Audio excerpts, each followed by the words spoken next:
കറുത്ത പൊന്ന്.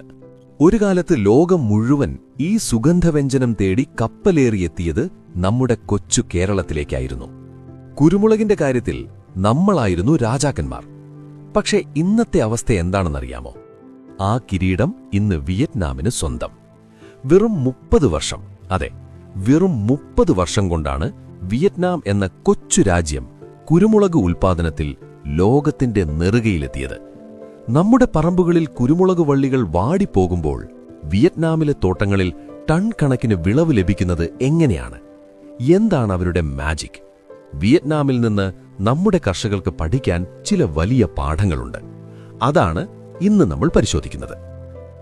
1980കളിൽ വിയറ്റ്നാമിൽ കാര്യമായ കുരുമുളക് കൃഷിയെ ഉണ്ടായിരുന്നില്ല എന്ന് പറഞ്ഞാൽ നിങ്ങൾ വിശ്വസിക്കുമോ?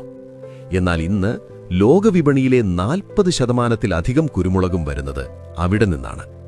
നമ്മൾ കുരുമുളകിനെ ഒരു ഇടവിളയായി, അതായത് തെങ്ങിന്റെയോ കാപ്പിയിലെയോ ഇടയിൽ മാത്രം കൃഷി ചെയ്യുമ്പോൾ വിയറ്റ്നാം അതിനെ ഒരു പ്രധാന വ്യവസായമായാണ് കാണുന്നത്. ഇന്റൻസീവ് ഫാമിംഗ് അഥവാ തീവ്ര കൃഷിരീതിയാണ് അവരുടെ വിജയമന്ത്രം. നമുക്ക് നോക്കാം. പ്രധാനമായും 3 കാര്യങ്ങളിലാണ് അവർ വിപ്ലവം സൃഷ്ടിച്ചത്. ഒന്നാമത്തെ കാര്യം താങ്ങുകാലുകളാണ്. നമ്മൾ സാധാരണയായി മുരിക്കിലോ പ്ലാവിലോ അല്ലെങ്കിൽ തെങ്ങിലോ ഒക്കെയാണ് കുരുമുളക് പടർത്തുന്നത്. എന്നാൽ വിയറ്റ്നാമിലെ ഭൂരിഭാഗം തോട്ടങ്ങളിലും കാണുന്നത് കോൺക്രീറ്റ് തൂണുകളോ ഇഷ്ടിക കൊണ്ട് കെട്ടിയ തൂണുകളോ ആണ്. ഇതുകൊണ്ട് എന്താണ് ഗുണം? ജീവനുള്ള മരങ്ങളിൽ പടർത്തുമ്പോൾ വളത്തിനായുള്ള മത്സരം നടക്കും. നമ്മളിടുന്ന വളത്തിന്റെ ഒരു ഭാഗം ആ മരം തന്നെ വലിച്ചെടുക്കും. എന്നാൽ കോൺക്രീറ്റ് തൂണുകളാകുമ്പോൾ നമ്മൾ നൽകുന്ന വെള്ളവും വളവും 100% കുരുമുളകിന് തന്നെ ലഭിക്കുന്നു. മാത്രമല്ല, കൃത്യമായ അകലത്തിൽ ആയിരക്കണക്കിന് തൂണുകൾ സ്ഥാപിക്കുന്നതുകൊണ്ട് 1 ഏക്കറിൽ നിന്ന് ലഭിക്കുന്ന ചെടികളുടെ എണ്ണം നമുക്ക് ചിന്തിക്കാവുന്നതിലും അപ്പുറമാണ്. രണ്ടാമത്തെ കാര്യം ജലസേചനമാണ്. മഴയെ മാത്രം ആശ്രയിക്കുന്ന രീതിയല്ല അവരുടേത്. വേനലിലും ചെടികൾക്ക് കൃത്യമായി വെള്ളം കിട്ടാൻ ഡ്രിപ്പ് ഇറിഗേഷനും സ്പ്രിംഗ്ലറുകളും അവർ ഉപയോഗിക്കുന്നു.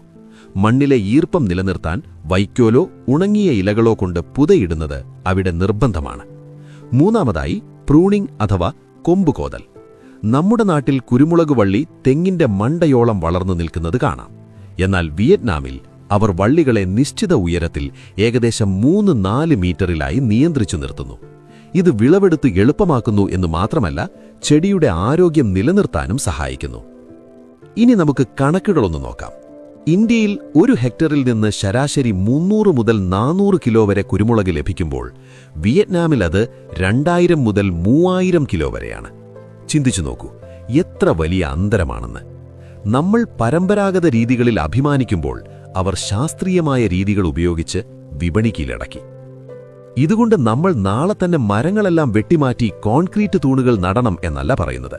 പക്ഷേ കൃഷിയിലെ അവരുടെ അർപ്പണബോധവും വെള്ളവും വളവും നൽകുന്നതിലെ കൃത്യതയും നമുക്ക് തീർച്ചയായും മാതൃകയാക്കാം. തണൽ അധികമായാൽ വിളവ് കുറയുമെന്നും വേനലിൽ നനച്ചാൽ പൊന്നു വിളയിക്കാമെന്നും വിയറ്റ്നാം നമ്മളെ പഠിപ്പിക്കുന്നു. നമ്മുടെ മണ്ണും കാലാവസ്ഥയും കുരുമുളകിന് ഏറ്റവും അനുയോജ്യമാണ്. ശാസ്ത്രീയമായ പരിചരണം കൂടി നൽകിയാൽ നഷ്ടപ്പെട്ടുപോയ ആ പ്രതാപം നമുക്ക് തിരിച്ചുപിടിക്കാം. ഈ വീഡിയോ നിങ്ങൾക്ക് ഉപകാരപ്പെട്ടെങ്കിൽ തീർച്ചയായും ഈ പേജ് ലൈക്ക് ചെയ്യുക, വീഡിയോ ഷെയർ ചെയ്യുക.